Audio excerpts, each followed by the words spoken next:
Good morning students. Second volume பார்க்க போகிறோம் சரிங்களா. ஃபஸ்ட் வால்யூமில் ஃபஸ்ட்டு 7 லெசன் நம்ம டிஸ்கஸ் பண்ணிட்டோம். ஃபஸ்ட் லெசன் அப்படின்னு பார்த்தீங்கன்னா basic concept of chemistry and chemical calculations. Second lesson அப்படின்னு பார்த்தீங்கன்னா quantum mechanical model of an atom. Third lesson periodic classification of elements. Fourth lesson hydrogen. Fifth lesson அப்படின்னு பார்த்தீங்கன்னா alkali and alkaline earth metals. Sixth lesson gaseous state. Last அப்படின்னு பார்த்தீங்கன்னா thermodynamics அப்படின்னு சொல்லிட்டு first வால்யூமில் நம்ம 7 லெசனும் discuss பண்ணியிருந்தோம். இப்போ செகண்ட் வால்யூமில் 8th lesson physical and chemical equilibrium சரிங்களா. ரொம்ப இம்பார்ட்டன்ட் லெசன்ஸு. ஈக்குவலிபிரியம் அப்படின்னா என்ன மீனிங் அப்படின்னா, இது ஃபுல்லாக இந்த ஒரு ஈக்குவலிபிரியத்தை தான் அவங்க இதை ஃபுல்லாக டைனமிக் ஈக்குவலிபிரியம்னா என்ன, அதோட டைப்ஸ்னால் என்ன, ஈக்குவலிபிரியம் கான்ஸ்டன்ட்னா என்ன, எல்லாம் ஒரே கான்செப்ட் தான் சரிங்களா. ஒரு 2 மினிட்ஸ் ஒரு 5 மினிட்ஸில் இதை முடிச்சுட்டு அதுக்கடுத்து போகிறதா ரொம்ப இம்பார்ட்டன்ட். இந்த ஈக்குவலிபிரியம் அப்படின்ற டேர்மை நம்ம எக்ஸ்பிளைன் பண்ண போகிறோம் சரிங்களா. இப்போ ஈக்குவலிபிரியம் அப்படின்னு சொன்னால் ஒன்றும் கிடையாது, 50-50 அப்படின்றத நான் வச்சுக்கணும் சரிங்களாப்பா. 50-50 அதாவது ஒரு ரியாக்ஷனில் லெஃப்ட் ஹேண்ட் சைடு அதுக்கு ஈக்குவலாக என்ன இருக்கும், ரைட் ஹேண்ட் சைடு. இதுக்கு பேர் தான் என்ன சொல்கிறாங்க அப்படின்னு சொன்னீங்கன்னா ஈக்குவலிபிரியம் சரிங்களா. இப்போ ஒரு ஜென்ரலாக ஒரு ரியாக்ஷன்ஸ் எடுத்துங்களே. ஜென்ரலாக ஏ அப்படின்ற ஒரு ரியாக்டன் பி அப்படின்ற இன்னொரு ரியாக்டன்டோட ரியாக்ட் பண்ணி சி அப்படின்ற ஒரு ப்ராடக்டையும் டி அப்படின்ற இன்னொரு ப்ராடக்டையும் கொடுக்குதுன்னு வச்சுக்கோம் சரிங்களா. இப்போ இந்த இடத்துல பார்த்தீங்கன்னு வச்சுங்களேன், ஏன்றது ஒரு மாலிகுலாக இருக்கலாம், இல்லை 2 மாலிகுலாக இருக்கலாம், இல்லை 3 4 எனிதிங் சரிங்களா. ஏதோ ஒன்றுன்னு வச்சுக்கோங்களேன், அதனால சும்மா ஏ மோல்ஸ் சரிங்களா. இந்த இடத்துல ஒரு 10 மாலிகுல் எடுத்திங்கன்னா அந்த 10 தான் ஏ. இப்போ சும்மா ரெஃபரன்ஸ்க்கு பி மோல்ஸ், இங்கே சி மோல்ஸ், இங்கே D moles, sorry small D போட்டுக்குவோம் சரிங்களா. அப்போ ஏ மோல் உள்ள ஏ ரியாக்டன்ட், பி மோல் உள்ள பி ரியாக்டன்ட். மோல்னா தெரியும், அமௌண்ட் ஆஃப் சப்ஸ்டன்ஸ். மோல்னா என்னதுப்பா உங்களுக்கு தெரியும், ஃபர்ஸ்ட் லெசன்லேயே படிச்சிருக்கீங்க. மோல் அப்படின்னா என்னது, அமௌண்ட் ஆஃப் சப்ஸ்டன்ஸ் எவ்வளவு இருக்கு அப்படின்றதுக்கு பேர் தான் என்னது, மோல் அப்படின்னு சொல்லுவாங்க. ஒரு மோல் அப்படின்னு சொன்னீங்கன்னா எதுக்கு ஈக்குவல்னு சொல்லியிருப்பாங்க, அவகோட்ரா நம்பர். அவகோட்ரா நம்பர் என்னது 6.023 × 10⁻23 அதுக்கு ஈக்குவல்னு சொல்லியிருப்பாங்க. அதனால A mole A reactant, B mole B reactant சரிங்களா. இப்போ இந்த லெஃப்ட் சைடில் உள்ளதுக்கு பேர் தான் என்ன சொல்றாங்க அப்படின்னு சொன்னா ரியாக்டன்ட், விடைபடும் பொருள் அப்படின்னு சொல்றாங்க. இந்த ரைட் சைடில் உள்ளதுக்கு பேர் என்ன சொல்றாங்க அப்படின்னு சொன்னீங்கன்னா ப்ராடக்ட் சரிங்களா. லெஃப்ட் சைடில் உள்ளதுக்கு பேர் என்னதுப்பா ரியாக்டன்ட், ரைட் சைடில் உள்ளதுக்கு பேர் என்னது ப்ராடக்ட். லெஃப்ட் சைடில் உள்ளதும் ரைட் சைடில் உள்ளதும் ஈக்குவலாக இருந்துச்சுன்னா அந்த ரியாக்ஷனை தான் நம்ம என்ன சொல்லுவோம், ஈக்குவலிபிரியம் ரியாக்ஷன்ஸ் அப்படின்னு சொல்லுவோம். அதாவது இப்போ உங்ககிட்ட ஒரு 100 ரூபாய் இருக்கும், ஃபஸ்ட்டு நம்ம இது மட்டும் தான் எடுத்திருப்போம், ஏ ப்ளஸ் பி அப்படின்றதான் ஃபஸ்ட்டு எடுத்திருப்போம். அப்போ இதுதான் எத்தனை சதவீதம் எடுத்திருப்போம் அப்படின்னு சொன்னால் நம்ம 100% இதான் எடுத்திருப்போம். அப்போ வந்துட்டு இந்த சிடி ஃபார்ம் ஆயிருக்காது, ஏன்னா இந்த ரியாக்டன்ட் மாலிகுல்ஸ் ஒரு எனர்ஜியோட இதில் வந்து மோதணும் சரிங்களா. இது ரெண்டும் மோதி தான் ஒன்னோட ஒன்று ரியாக்ட் பண்ணி தான் இந்த சிடி அப்படின்ற ப்ராடக்ட் ஃபார்ம் பண்ணும். அப்போ ஸ்டார்டிங்கில் இது 100 மோல் 100% கண்டிப்பாக இருந்திருக்கும். அப்போ இது எத்தனை பர்சன்டேஜ் இருந்திருக்கும், 0% தான் இருந்திருக்கும். ஆஃப்டர் சம் டைம் சரிங்களா, ஒரு 5 மினிட்ஸ் கழிச்சு கண்டிப்பாக ரியாக்டன்ட்டும் ப்ராடக்ட்டும் ரியாக்ட் பண்ணி இது 80%-ஆக மாறிடும். அட் த சேம் டைம் என்ன பண்ணும், இது 80 குறைஞ்சதுனால ப்ராடக்ட் ஃபார்ம் பண்ண ஆரம்பிச்சிடும். அப்போ ப்ராடக்ட் எத்தனை பர்சன்டேஜ் ஃபார்ம் பண்ணியிருக்கும், 20% ஃபார்ம் ஆயிருக்கும்.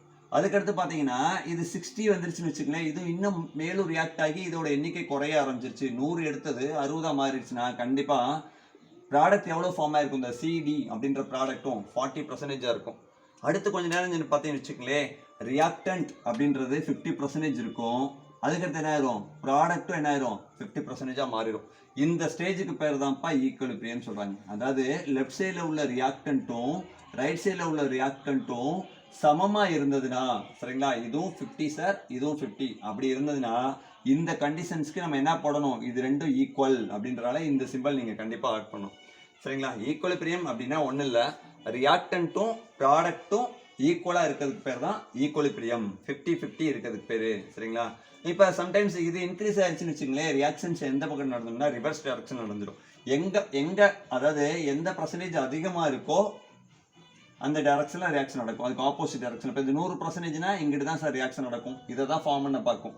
இது 80 இது 20 இருக்குது, அப்பையும் இங்கே ரியாக்ஷன் இங்கே தான் நடக்கும். அடுத்து 60 40, அப்போ இதுதான் இன்னும் அதிகமாக இருக்குது, அப்போ இந்த டைரக்ஷனில் தான். ஆனால் 50-50னா ரெண்டு பக்கத்துமே ரியாக்ஷன் நடக்க பாசிபிள். ரியாக்டன்ட்ல இருந்து ப்ராடக்ட்டும் ஃபார்ம் பண்ணும், ப்ராடக்ட்ல இருந்து ரியாக்டன்ட்டும் ஃபார்ம் பண்ணும். இதுக்கு பேர் தான் ஈக்குவலிபிரியம் அப்படின்னு சொல்றாங்க. சம்டைம்ஸ் இது 40-ஆ மாறி இது வந்துட்டு என்ன ஆயிடுச்சு 60%-ஆ மாறிடுச்சுன்னா ரியாக்டன்ட் எங்கே நடக்கும், ஆப்போசிட் டைரக்ஷன்ல நடக்கும் சரிங்களா. அப்போ இந்த ரியாக்ஷன்ஸ் வந்துட்டு எதை மெயின்டைன் பண்ணும் அப்படின்னு சொன்னீங்கன்னா இந்த ஸ்டேட்டை தான் மெயின்டைன் பண்ணும். அந்த ஸ்டேட்டுக்கு பேர் தான் என்னது ஈக்குவலிபிரியம்னா ரியாக்டன்ட்டும் லெஃப்ட் சைடில் உள்ளதுக்கு பேர், ப்ராடக்ட் ரைட் சைடில் உள்ள பேர், ரெண்டும் ஈக்குவலாக இருக்கிறதுக்கு பேர் தான் சார் ஈக்குவலிபிரியம் அப்படின்னு சொல்லியிருக்காங்க. சார் அடுத்து second point, dynamic nature of equilibrium.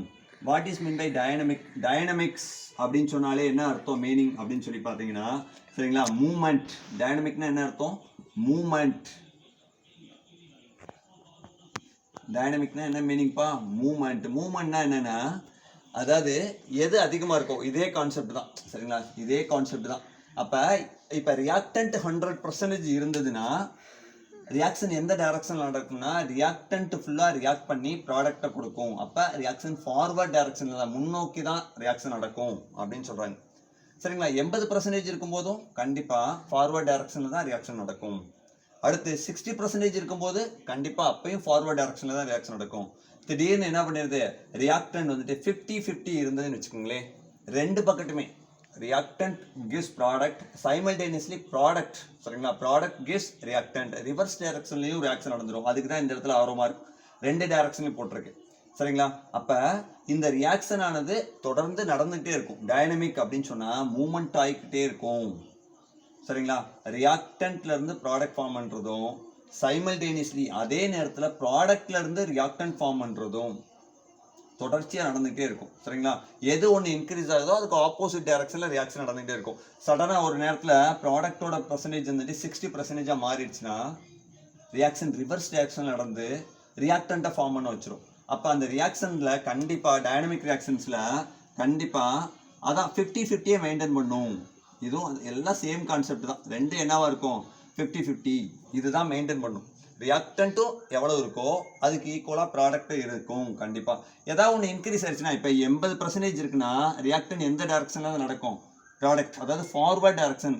Left சைட்லேருந்து இதான் லெஃப்ட் சைட்லேருந்து ரைட் சைடு போச்சு அப்படின்னு சொன்னீங்கன்னா அதுக்கு பேர் என்னது, ஃபார்வர்ட் டைரக்ஷனில் தான் ரியாக்ஷன் நடக்கும். இப்போ ப்ராடக்டோட சைடு 80% மாறிடுச்சுன்னா எந்த டைரக்ஷனில் தான் ரியாக்ஷன் நடக்கும், ரிவர்ஸ் டைரக்ஷனாக நடக்கும். அப்போ எந்த ஸ்டேட்டை மெயின்டைன் பண்ணும் அப்படின்னு சொன்னீங்கன்னா 50-50 ஸ்டேட்டை தான் மெயின்டைன் பண்ணும். இப்போ டைனமிக் அப்படின்னு சொன்னால் அந்த வினையானது தொடர்ந்து நடந்துக்கிட்டே இருக்கும். லெஃப்ட் சைட்லேருந்து ரைட் சைடு உருவாகிறதும், ரைட் சைட்லேருந்து லெஃப்ட் சைடு உருவாகிறதும் தொடர்ந்து நடந்துக்கிட்டே இருக்கும்.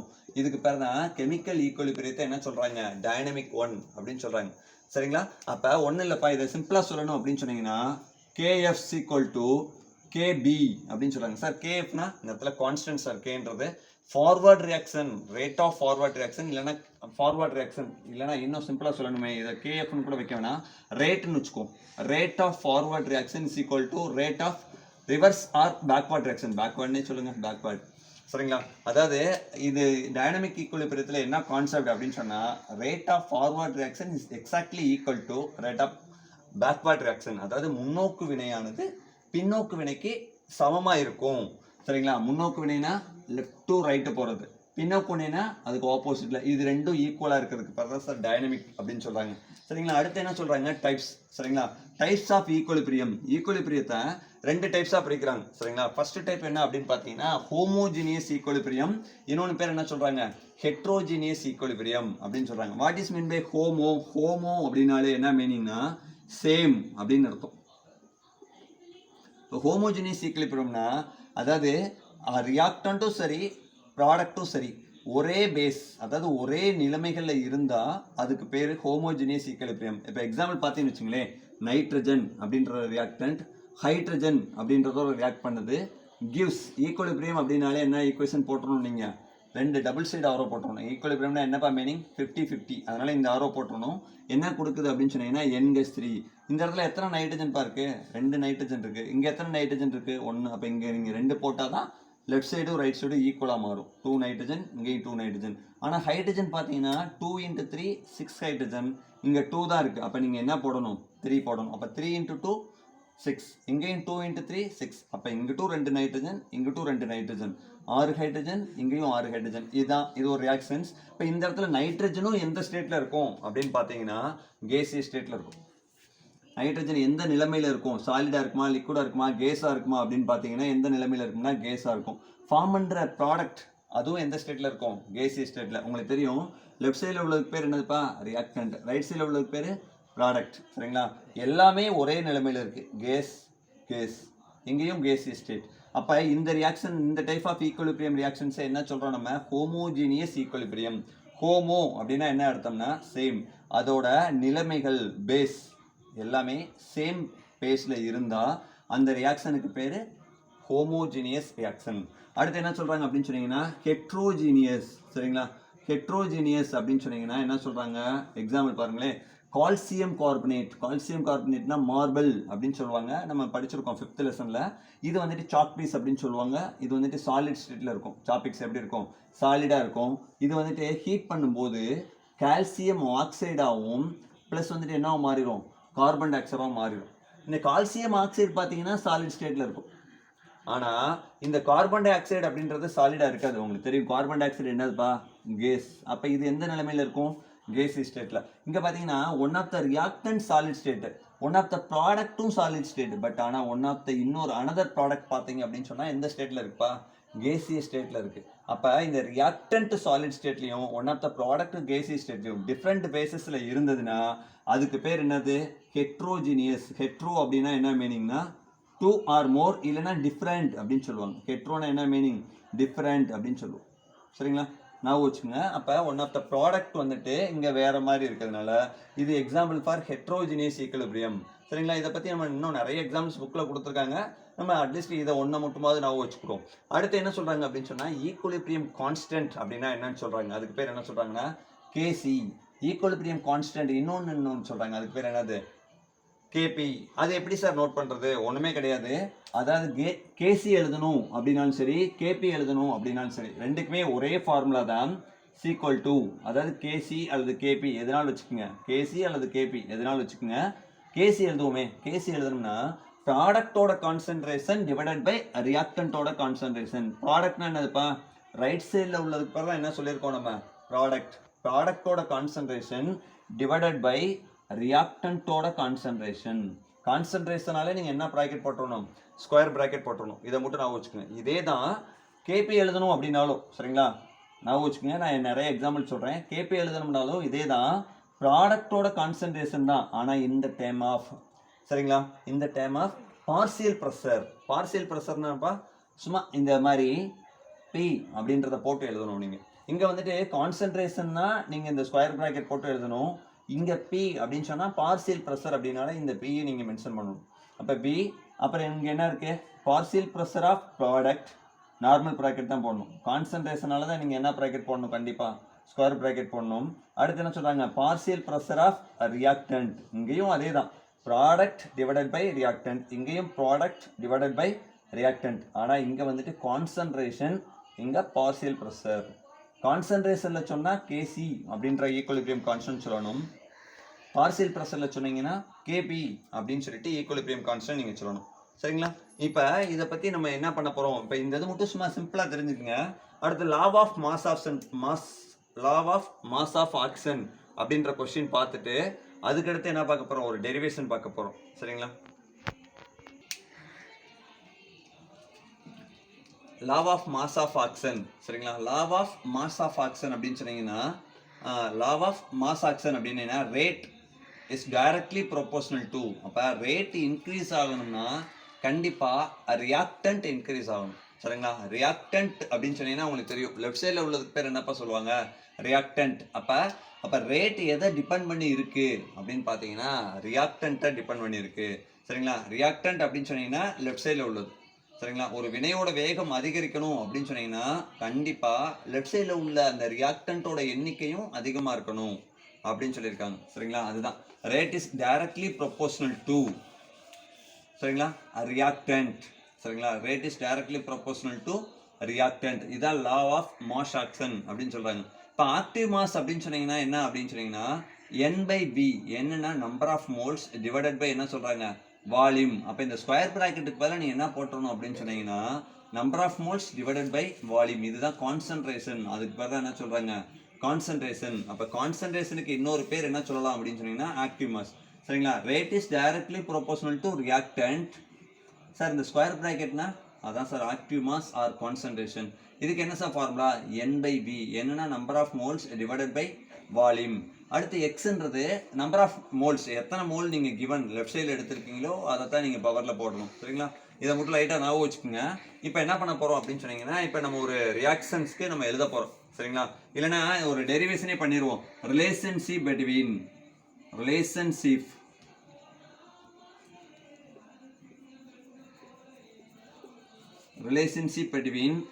KP அண்ட் KC சரிங்களா. உங்களுக்கு தெரியும் KP அப்படின்னாலும் தெரியும், KC அப்படின்னாலும் தெரியும். KCன்னு என்னப்பா தெரியும் உங்களுக்கு? KC is equal to product divided by reactant, அதாவது ப்ராடக்டோட கான்சன்ட்ரேஷன் டிவைடட் பை என்னதுப்பா ரியாக்டன்ட்டோட கான்சன்ட்ரேஷன். இது உங்களுக்கு தெரியும் கேசினா ப்ராடக்ட் டிவைடட் பை ரியாக்டன்ட். இதே KP அப்படின்னாலும் தெரியும். அந்த என்ன சொல்ல ரியாக்டன்ட் வந்துட்டு கேசியஸ் பேஸ்ல இருந்ததுன்னா நம்ம KP அப்படின்றத யூஸ் பண்ணுவோம், பார்சியல் ப்ரெஷர் அப்படின்ற டேர்ம். அப்போ இதுக்கு என்ன பண்றாங்க, இதுக்கு என்ன formula, partial pressure of P போட்டுருவாங்க. இந்த ஸ்கொயர் பிராக்கெட் போட மாட்டாங்க KP எழுதும்போது. இந்த P partial pressure of product, இந்த ப்ராடக்ட் தான் பார்சியல் ப்ரெஷர் ஆஃப் ரியாக்டன்ட், இவ்வளவுதான் சரிங்களா. இங்க நார்மல் பிராக்கெட் தான் போடணும். இது வந்துட்டு ஆக்டிவ் மாஸ்ன்னு பேர். இந்த ஸ்கொயர் பிராக்கெட்டுக்கு என்ன மீனிங் அப்படின்னு சொன்னீங்கன்னா ஆக்டிவ் மாஸ். இந்த ஸ்கொயர் பிராக்கெட் நம்ம என்ன சொல்லுவோம், ஸ்கொயர் பிராக்கெட்னாலே என்ன ஞாபகம் வச்சுக்கணும் நீங்க, concentration or active mass, concentration or active mass சரிங்களா. கான்சன்ட்ரேஷன் அப்படின்னு சொன்னீங்கன்னா என்ன பண்ணுவாங்க அப்படின்னு சொன்னீங்கன்னா number of moles divided by volume, number of moles divided by volume. இதை அப்ளை பண்ணுவோம். இப்போ இந்த டெரிவேஷன் பாருங்க, இதெல்லாம் ஜஸ்ட் இன்ட்ரோடக்ஷன் தான். இப்போ பாருங்க, இது ரொம்ப இம்பார்ட்டன்ட் கொஸ்டின் சரிங்களா. இப்போ இந்த நடத்துனதுலேயே இந்த கொஸ்டின்ஸ் தான் ரொம்ப important. Relationship between KP and KC. ஒரு ஜென்ரல் ரியாக்ஷன் எழுதிக்குவோம் நம்ம.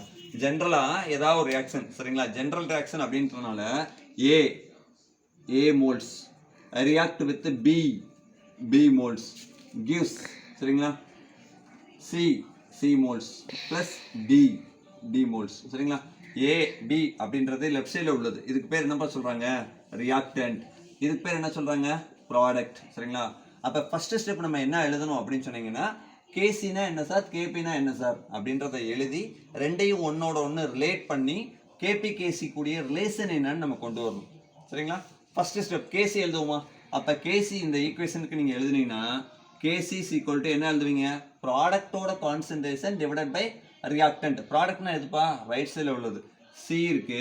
கான்சன்ட்ரேஷன் அப்படின்னாலே KCனாலே ஸ்கொயர் பிராக்கெட் போட்டுடணும். KC அப்படின்னாலே என்ன பிராக்கெட் போட்டுறணும், நீங்கள் ஸ்கொயர் பிராக்கெட் போட்டு தான் எழுதணும். C எத்தனை மோல் இருக்கோ அதை பவரில் எழுதிடணும். நீங்கள் எழுதிருக்காங்க பார்த்தியா, எத்தனை மோல் இருக்கோ அந்த மோலை நீங்கள் எக்ஸ்ன்றது இந்த இடத்துல மோல், அதை நீங்கள் இந்த இடத்துல C மோல் இருக்கு அதை பவரில் எழுதிடணும். அடுத்து இன்னொன்று என்ன சொல்லியிருக்காங்க, இன்னொன்று ப்ளஸ் சிம்பிள் இருக்குது, அது ப்ளஸ் சிம்பிள் போடக்கூடாது. மல்டிப்ளிகேஷன் ஆஃப் ப்ராடக்டோட கான்சன்ட்ரேஷன். இன்னொரு ப்ராடக்ட் என்னப்பா D, எத்தனை மோல் இருக்கு D mole divided by reactant. ப்ராடக்டோட கான்சன்ட்ரேஷன் டிவைடட் பை ரியாக்டன்ட்டோட கான்சன்ட்ரேஷன். ரியாக்டன்ட் என்னது A, எத்தனை மோல் இருக்கு A மோல். அடுத்து என்னப்பா இன்னொரு ரியாக்டன்ட் இருக்கு B, எத்தனை மோல் இருக்கு B மோல். இப்போ இது புரியுதுங்களா, ஒன்றும் இல்லை. KC is equal to ப்ராடக்டோட கான்சன்ட்ரேஷன் டிவைடட் பை ரியாக்டன்ட்டோட கான்சன்ட்ரேஷன் எழுதியாச்சு. இந்த KC ஃபார்மேட் எழுதியாச்சு. ஆனால் ப்ராடக்ட் 2-3 ப்ராடக்ட் இருந்துச்சுன்னா அதை மல்டிப்ளிகேஷன் சிம்பிளை தான் எழுதணும். நீங்கள் ஊடால இருக்க அந்த ப்ளஸ் சிம்பிள் போட்டக்கூடாது சரிங்களா. இப்போ என்ன எழுத போகிறோம் அடுத்து அப்படின்னு சொன்னீங்கன்னா அதே மாதிரி therefore KP அப்படின்றத எழுத போகிறோம். இங்கே KC வந்துட்டு நீங்கள் ஸ்கொயர் ப்ராக்கெட் போட்டு தான் எழுதணும் அப்படின்னு சொன்னேன். KP எழுதும் போது நீங்கள் பார்சியல் ப்ரெஷர் போட்டு தான் எழுதணும். அப்போ பார்சியல் ப்ரெஷர் ஆஃப் ப்ராடக்ட் என்னது இந்த இடத்துல இந்த இருக்கு C. அப்போ நார்மல் ப்ராக்கெட் போட்டு இங்கே அது எத்தனை மோல் இருக்குப்பா ஸ்மால் C. அடுத்து மல்டிப்ளிகேஷன் தான், இங்கே போட்ட மாதிரி மல்டிப்ளிகேஷன் தான், ப்ளஸ் சிம்பிள் போட்டக்கூடாது. பார்சியல் ப்ரெஷர் ஆஃப் இன்னொரு இது என்னதுப்பா ப்ராடக்ட் D, எத்தனை மோல் இருக்கு D மோல் டிவைடட் பை சரிங்களா ரியாக்டன்ட் டிவைடட் பை என்னதுப்பா partial pressure of reactant. Partial pressure of reactant என்னது A, எத்தனை மோல்ப்பா இருக்கு A மோல். அடுத்து பார்சியல் ப்ரெஷர் ஆஃப் B, எத்தனை மோல் இருக்கு B மோல். இப்போ இந்த இடத்துக்கு இதுக்கும் என்ன சார் டிஃப்ரெண்ட் அப்படின்னு சொன்னீங்கன்னா Cனா கான்சன்ட்ரேஷன். கான்சன்ட்ரேஷனாலே நீங்கள் என்ன ப்ராக்கெட் போடணும், ஸ்கொயர் ப்ராக்கெட் போடணும். B அப்படின்னு சொன்னீங்கன்னா P அப்படின்னா பார்சியல் ப்ரெஷர். Pனா என்னதுப்பா பார்சியல் ப்ரெஷர். அதனால பார்சியல் ப்ரெஷர் போட்டு நார்மல் ப்ராக்கெட் போட்டு தான் எழுதணும். சார் இது ரெண்டையும் எப்படி சார் ரிலேட் பண்ணுறது, உங்களுக்கு தெரியும், நீங்கள் 6th லெசனில் படிச்சிருக்கீங்க. ஐடியல் கேஸ் ஈக்குவேஷன் தெரியுமாப்பா எல்லாத்துக்கும். ஐடியல் கேஸ் ஈக்குவேஷன் என்னது, PV is equal to nRT. PV is equal to என்னது nRT. இப்போ இந்த இடத்துல என்ன பண்ண போறீங்க, ஏதாவது ஒரு டேமை நீங்கள் ரிலேட் பண்ணுறதுக்காண்டி நீங்கள் ப்ரெஷர் எங்கிட்ட வச்சுக்கோங்க, இந்த N/V கீழே கொண்டு வந்துருங்க சரிங்களா? இந்த வியை மட்டும் நீங்கள் கீழே கொண்டு வந்துட்டீங்கன்னா இது என்ன வந்துடும், N divided by V, N divided by V அப்படின்னு வந்துடும். என் பை வி அப்படின்னா உங்களுக்கு தெரியுமே, என் பை வினா என்ன அர்த்தம், கான்சன்ட்ரேஷன். என் பை வினா என்ன அர்த்தம், கான்சன்ட்ரேஷன் அப்படின்னு அர்த்தம். இல்லைன்னா என்னது, ஆக்டிவ் மாஸ் அப்படின்னு அர்த்தம். கான்சன்ட்ரேஷன் அல்லது ஆக்டிவ் மாஸ். அப்போ இந்த இடத்துல நீங்கள் என் பை விக்கு பதிலாக என்ன டேர்ம் இருக்குன்னு நான் வச்சுக்கணும், ஸ்கொயர் ப்ராக்கெட் இருக்குன்னு வச்சுக்கணும். ஏன்பா, இந்த கான்சன்ட்ரேஷன் அப்படின்றதா மீனிங். இந்த ஸ்கொயர் ப்ராக்கெட்டுக்கு என்ன மீனிங், கான்சன்ட்ரேஷன். இதுக்கு ஈக்குவலாக என்ன சொல்லலாம், நீங்கள் என் பை வி இருந்தால் நீங்கள் ஸ்கொயர் ப்ராக்கெட் அப்படின்ற டேர்மை நீங்கள் போடணும். சரிங்களா? அப்போ இந்த இடத்துல தான் ஸ்கொயர் ப்ராக்கெட் இருக்கு. சரிங்களா? அப்படியும் வச்சுக்கலாம். இல்லை உங்கள் புக்கில் இந்த மாடல் வச்சுக்கோங்க, வேறு மாடலில் ஒன்று கொடுத்துருக்காங்க, அந்த மாடலையும் பார்த்துருவோம் நம்ம. எப்படி வச்சுக்கலாம் அப்படின்னு சொன்னீங்கன்னா, இங்கே கேபியில் சப்ஸ்டியூட் பண்ணுற மாதிரி. சரிங்களா?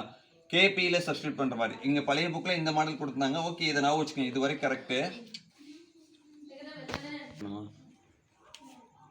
இப்போ இங்கே பாருங்களே, இப்போ இந்த என் பை வி அப்படின்னு சொன்னால் நீங்கள் கான்சன்ட்ரேஷனும் சொல்லலாம், அப்படி இல்லைன்னா என்னப்பா சொல்லலாம், இதுக்கு பேர் இன்னொரு பேர் என்ன சொல்லியிருக்காங்க, ஆக்டிவ் மாஸ் அப்படின்னு சொல்லலாம். சரிங்களா? இப்போ நீங்கள் ஆக்டிவ் மாஸ் அப்படின்ற டேம் போட்டிங்கன்னா பி இஸ் ஈக்குவல் டு இந்த என் பை விக்கு பதில் என்ன போட்டலாம், நீங்கள் active mass into RT. Active mass into இங்கே என்னப்பா இருக்குது, ஆர்டி இருக்குது. அந்த ஆர்டி அப்படியே போட்டேன். இந்த என் பை விக்கு பதிலாக நீங்கள் ஸ்கொயர் ப்ராக்கெட்டும் போடலாம், இல்லைனா கான்சன்ட்ரேஷன்ற டேமும் யூஸ் பண்ணலாம், இல்லைனா என்ன சொல்லலாம், ஆக்டிவ் மாஸ். இப்போ ஆக்டிவ் மாஸ் அப்படின்னு சொன்னீங்கன்னா, இப்போ இந்த இடத்துல ப்ரெஷர் எங்கே வருதோ அந்த இடத்துல நீங்கள் என்ன போடணும், அது உள்ள ஆக்டிவ் மாஸ் இன்ட்டு ஆர்டி அப்படின்னு போடணும். அப்போ இந்த டேர்மில் தான் நீங்கள் சப்ஸ்டியூட் பண்ணணும். இப்போ ஈக்குவேஷன் நம்பர் இதை 1ன்னு வச்சுக்கோங்க, இதை என்ன வச்சுக்கோங்க 2. அப்போ இந்த ஈக்குவேஷன் நம்பர் 2ல் தான் அந்த ப்ரெஷர் டேம் வருது.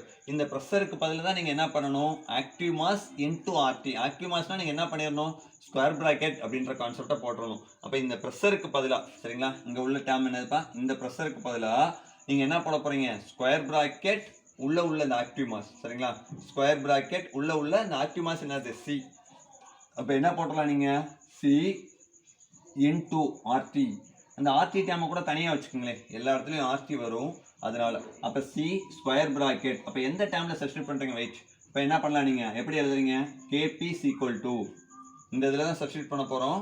இந்த ப்ரெஷருக்கு பதிலாக தான் என்ன போட போகிறோம், ஆக்டிவ் மாஸ் இன்டூ ஆர்டி. இப்போ ஆக்டிவ் மாஸ் அப்படின்ற இந்த இடத்துல என்ன போட்டுக்கணும், நீங்கள் ஸ்கொயர் ப்ராக்கெட். சரிங்களா? ஸ்கொயர் ப்ராக்கெட் போட்டு இந்த இடத்துல ஆக்டிவ் மாஸ் என்னப்பா இருக்குது, இந்த இடத்துல சி, அதனால சி. சரிங்களா? அடுத்து என்ன இருக்குது, மேலே பவர்லேயும் சி இருக்குது, அடுத்து இன்ட்டு ஆர்டியே வச்சுக்கோங்க. அப்போ லாஸ்ட்டில் கூட வெளியே எடுத்துக்குவோம். இப்போ ஒன்றும் இல்லை, இந்த ஆக்டிவ் மாஸ் அப்படின்ற இடத்துக்கு பதிலாக உள்ள என்ன இருக்குன்னா சி இருக்குது. சரிங்களா? அதனால சி, அதுக்கு பதில் என்ன போட்டணும், இன்டூ ஆர்டி போட்டாச்சு. அடுத்து வெளியில் ஹோல் ப்ராக்கெட் போட்டு என்ன டேம் இருக்குது, வெறும் சி அப்படின்னு இருக்கு. சரிங்களா? புக்கில் ஒரு பெரிய ஸ்டெப்பாக செஞ்சுருக்காங்க, நான் ஒரே இதில் செய்கிறேன். அப்போ இந்த இடத்துல இந்த ப்ரெஷரை எடுத்துகிட்டு நீங்கள் என்ன போட்டணும், ஸ்கொயர் ப்ராக்கெட் போட்டு இந்த இடத்துல ப்ரெஷருக்கு பதிலாக நீங்கள் என்ன போட்டணும், ஆக்டிவ் மாஸ் டி இன்ட்டு என்னதுப்பா, ஆர்டி. இந்த ப்ராக்கெட் போட வேண்டாம், போட்டால் நீங்கள் நார்மல் ப்ராக்கெட்டை போடணும். சரிங்களா? Okay, T sorry T normal bracket போட்டு இன்ட்டு ஆர்டி. இங்கே என்ன டேம் இருக்குது, டி டிவைடட் பை, அடுத்து என்னது இருக்குது, இந்த இடத்துல இந்த ப்ரெஷருக்கு பதிலாக இந்த டேமுக்கு பதிலாக தான் நீங்கள் இந்த இது ஃபுல்லாக இந்த ப்ரெஷருக்கு பதிலாக தான் இங்கே போய் சப்ஸ்டியூட் பண்ணுறீங்க. அப்போ இந்த இடத்துல ஏ இருக்குது, ஆர்டி, இங்கே ஏ மோல்ஸ். அடுத்து இங்கே பி இருக்குது, ஆர்டி பி மோல்ஸ். இந்த சப்ஸ்டியூஷன் புரியுதாப்பா, ஒன்றுமே பண்ணலை. இந்த ப்ரெஷருக்கு பதிலாக நான் ஸ்கொயர் ப்ராக்கெட் போட்டுக்கிட்டேன், அவ்வளோதான். இந்த ப்ரெஷருக்கு பதிலாக நான் என்ன போட்டுக்கிட்டேன், இந்த பார்ஷியல் ப்ரெஷருக்கு பதிலாக ஸ்கொயர் ப்ராக்கெட் இன்டூ ஆர்டின்னு போட்டுக்கிட்டேன். அது உள்ள அந்த ஆக்டிவ் மாஸை எழுதிக்கிட்டேன். இங்கே சி, இங்கே டி, அது உள்ளே இருக்குது. இங்கே சி டி ஏபி இருக்குது. இந்த ப்ரெஷர் அப்படின்றதுக்கு பதிலாக நான் ஸ்கொயர் ப்ராக்கெட் போட்டுக்கிட்டேன், அது அவ்வளோதான். சரிங்களா? இப்போ இதை ஃபுல்லாக நீங்கள் ஒன்றா சேர்த்து எழுதுங்க, அதாவது கொஞ்சம் லைட்டாக கம்பைன் பண்ணுங்கள். கேபி ஈக்குவல் டு இந்த சி வந்துட்டு எல்லாத்துக்குமே காமன், அப்படி தானேப்பா, சிக்கும் காமன் ஆர்டிக்கும் காமன். அதனால் ஃபஸ்ட்டு இந்த சி இந்த ஸ்கொயர் ப்ராக்கெட்டில் உள்ள டேமுக்கு ஃபுல்லாக சி போட்டுறேன்.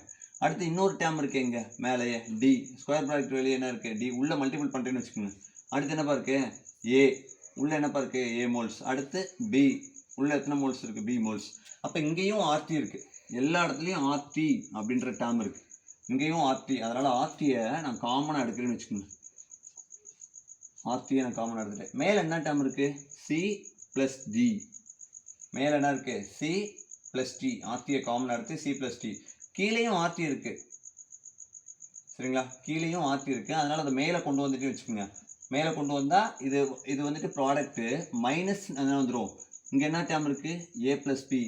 அப்போ ஏ ப்ளஸ் பி அப்படின்னு எழுதிக்கிட்டு, அதாவது ஆர்டி எல்லா இடத்துலையும் காமனாக இருக்குது. இங்கேயும் ஆர்டி காமனாக இருக்குது, அடுத்து எங்கே இருக்குது, இங்கேயும் ஆர்டி காமனாக இருக்குது, இங்கேயும் ஆர்டி காமனாக இருக்குது, இங்கேயும் ஆர்டி காமனாக இருக்குது. அப்படின்றனால நான் ஆர்டியை காமனாக எடுத்துகிட்டு மேலே உள்ள டேம் ஃபுல்லாக ஆட் பண்ணி எழுதிக்கிட்டேன் சி ப்ளஸ் டி. கீழே உள்ள டேம் ஃபுல்லாக ஏ ப்ளஸ் பின்னு நான் ஆட் பண்ணி எழுதியிருக்கணும். நான் மேலே கொண்டு வரும்போது மைனஸ் அப்படின்னு வந்துச்சு. அப்போ இது என்னன்னு தெரியுமா உங்களுக்கு, ப்ராடக்ட். இது என்னதுப்பா, ரியாக்டன்ட். அதாவது என்னது, இந்த இடத்துல சி ப்ளஸ் டி அப்படின்றது என்னது, ப்ராடக்ட். ஏ ப்ளஸ் பி அப்படின்றது என்னது, ரியாக்டன்ட். அதனால இதை சிம்பிளிஃபை பண்ணி அடுத்த ஸ்டெப்பில் எழுதுறேன். அப்போ இதை பாருங்க, இன்னொரு லாஸ்ட் ஆன்சர் வந்துருச்சு. கேபிஸ் ஈக்குவல் டு, இந்த டேம் எங்கேயாவது பார்த்த மாதிரி இருக்கா, ஈக்குவேஷன் நம்பர் 1 பாருங்க. Equation number 1 KC equal to C square bracket போட்டு சி போட்டிருக்காங்க, டி ஸ்கொயர் ப்ராக்கெட் போட்டு டி, அடுத்து ஏ இதே ஃபார்மேட்டில் இருக்கா. அப்போ இந்த டேமுக்கு பதிலாக நீங்கள் என்ன போட்டுடலாம் அப்படின்னு சொன்னீங்கன்னா கேசி போட்டுடலாமாப்பா. இந்த ஈக்குவேஷன் 1 அப்படிங்கிற சப்ஸ்டிட்யூட் பண்ணிட்டு அடுத்து என்னப்பா இருக்கு, ஆர்டி இருக்கு, கேசி ஆர்டி. இந்த இடத்துல இதுக்கு பேர் என்னதுப்பா, சி ப்ளஸ் டின்னு என்னது, சி ப்ளஸ் டின்னா ப்ராடக்ட். அடுத்து என்னது, ஏ ப்ளஸ் பி அப்படின்னு சொன்னீங்கன்னா ரியாக்டன்ட். அப்போ ப்ராடக்ட் மைனஸ் ரியாக்டன்ட், அவ்வளோதான். அப்போ therefore KP is equal to KC RT, KC into RT.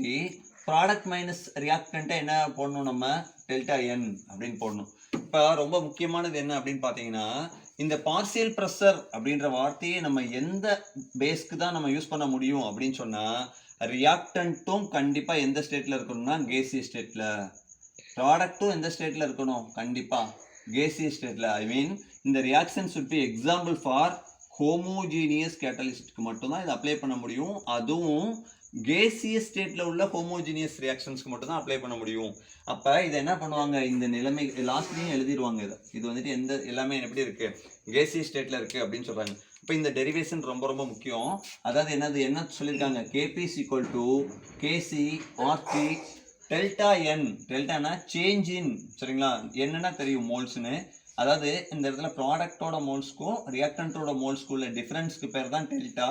என்னன்றது மோல்ஸ், சரிங்களா. அது எந்த ஸ்டேட்டில் இருக்கணும், ப்ராடக்ட்டும் சரி ரியாக்டன்ட்டும் சரி கேசி ஸ்டேட்டில் இருக்கணும் அப்படின்னு சொல்லி ரொம்ப ரொம்ப இம்பார்ட்டன்ட் டெரிவேஷன். 3 மார்க் கொஸ்டின்லேயோ அல்லது 5 மார்க் கொஸ்டின்லேயோ கேட்பாங்க, சரிங்களா. நோட் பண்ணிக்கங்க. இதில் ஒரு 3 கேஸ் ஸ்டடி இருக்குது, அதை மட்டும் இப்போ இந்த KP equal to KC RT delta N in KC state அப்படின்ற டெரிவேஷன் இப்போ தான் டெரைவ் பண்ணோம், உங்களுக்கு தெரியும். இப்போ இந்த டெரிவேஷனை வச்சு ஒரு 3 கேஸ் ஸ்டடி படிக்க போகிறோம், சரிங்களா. இப்போ ஃபஸ்ட்டு பார்த்தீங்க அப்படின்னு சொன்னீங்கன்னா, இதில் உள்ள இந்த டெல்டா என் அப்படின்றத நம்ம கால்குலேட் பண்ணணும், சரிங்களா. டெல்டா என் அப்படின்னா உங்களுக்கு ஃபார்முலா தெரியும். என்னப்பா, delta N equal to product minus என்னதுப்பா, ரியாக்டன்ட், சரிங்களா. ப்ராடக்ட் மைனஸ் என்னது, ரியாக்டன்ட். ப்ராடக்ட் அப்படின்னு சொன்னீங்கன்னா இந்த இடத்துல எத்தனை மோல் இருக்குது, கண்டிப்பாக ஃபஸ்ட்டு கேஸில் 2 மோல்ஸ்.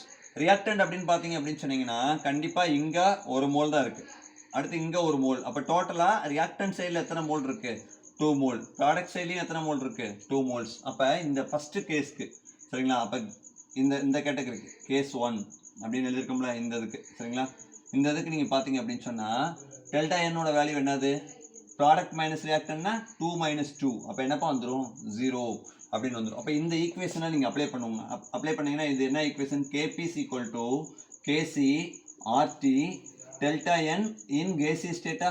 அப்போ இந்த டெல்டா எண்ணுக்கு பதிலாக நீங்கள் என்ன கால்குலேட் பண்ணி வச்சுருக்கீங்க, 0. அப்போ இந்த டெல்டா எண்ணுக்கு பதிலாக நீங்கள் என்ன ஆட் பண்ணிடுறீங்க, 0. அப்போ எனிதிங் பவர் 0 அப்படின்றது உங்களுக்கு தெரியும், மேக்ஸில் 1 அப்படின்னு தெரியும். அப்போ இந்த இதில் என்னப்போ ஆன்சர் வரும், கேபி ஈக்குவல் டு என்னது, கேசி. அப்போ கேஸ் 1க்கு கேபி ஈக்குவல் டு என்ன வந்துடும், கேசி அப்படின்னு வந்துடும். இப்போ இந்த இடத்துல பாருங்களேன், இப்போ இந்த இடத்துல இங்கே 1 மோல் இருக்குது, இங்கே 1 மோல் இருக்குது. அப்போ ப்ராடக்ட் சைடில் எத்தனை மோல் வந்துருச்சு, 1 + 1 2 மோல்.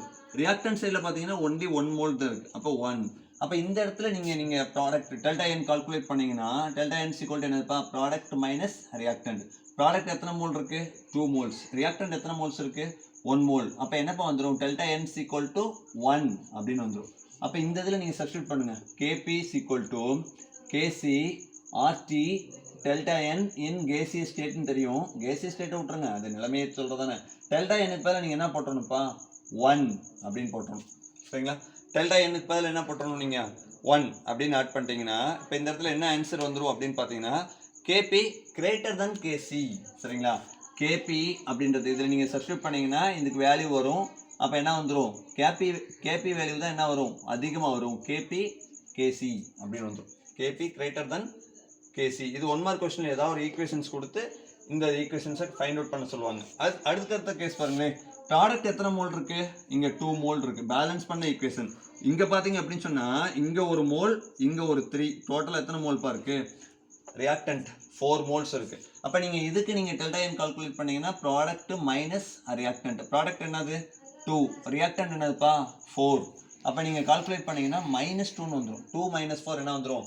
-2. அப்போ இதில் நீங்கள் சப்ஸ்டியூட் பண்ணுங்க. KP equal to KC RT delta N in KC state தெரியும். அப்போ டெல்டா எண்ணுக்கு மேலே நீங்கள் என்ன சப்ஸ்டியூட் பண்ணணும்? இந்த கேஸ் ஸ்டடி 3ல -2 அப்படின்னு சப்ஸ்டியூட் பண்ணணும். சரிங்களா? இப்போ இந்த ஈக்குவேஷனில் பார்த்தீங்க அப்படின்னு சொன்னீங்கன்னா அப்படியே ரிவர்ஸில் வந்துடும். என்ன வந்துடும்? கேபி லெஸ்ஸர் தென் கேசி. அப்போ கேசி தான் இந்த இடத்துல அதிகமாக இருக்கும் அப்படின்ற மாதிரி ஒரு 3 கேஸ் ஸ்டடி கொடுத்துருக்காங்க. லைட்டாக ரீகால் பண்ணிக்கோங்க. அடுத்தடுத்து வரதெல்லாம் டெரிவேஷன்ஸ் தான். அதாவது ஏதாவது ஒரு ஈக்குவேஷன்ஸை கொடுத்துட்டு ஐ திங்க் இந்த ஈக்குவேஷன்ஸ்க்கு இந்த கேபி ஈக்குவல் டு கேசின்னு வந்துச்சுல இதை நம்ம வந்துட்டு எக்ஸாக்டாக ப்ரூவ் பண்ணுவோம். அடுத்த வீடியோவில் நம்ம என்ன பார்க்க போகிறோம்னா இந்த இது எப்படி சார் அப்படின்றத நம்ம ப்ரூவ் பண்ணுவோம். இப்போ நம்ம சிம்பிளாக இதை வச்சு ப்ராடக்டோட மோல்ஸ் மைனஸ் ரியாக்டன்ட்டோட மோல்ஸ் ஐ மீன் டெல்டா என்னோட வேல்யூ வச்சு நம்ம இதை ப்ரூவ் பண்ணியிருக்கோம்ல இதை நம்ம டெரைவ் பண்ணுவோம். தனித்தனியாக கேபி கால்குலேட் பண்ணி கேசி கால்குலேட் பண்ணி என்ன அப்படின்னு சொல்லிட்டு இதை டெரைவ் பண்ண போகிறோம். அதாவது கேபி ஈக்குவல் டு கேசி. அதே மாதிரி இந்த இதுவும் கொடுத்துருக்காங்க உங்களுக்கு N2 + 3H2. இதில் எப்படி சார் கேபி கிரேட்டர் தென் கேசியாக வருது? இதோட வேல்யூ என்ன சார்? வேல்யூவை நம்ம அடுத்த வீடியோவில் பார்ப்போம். Thank you friends.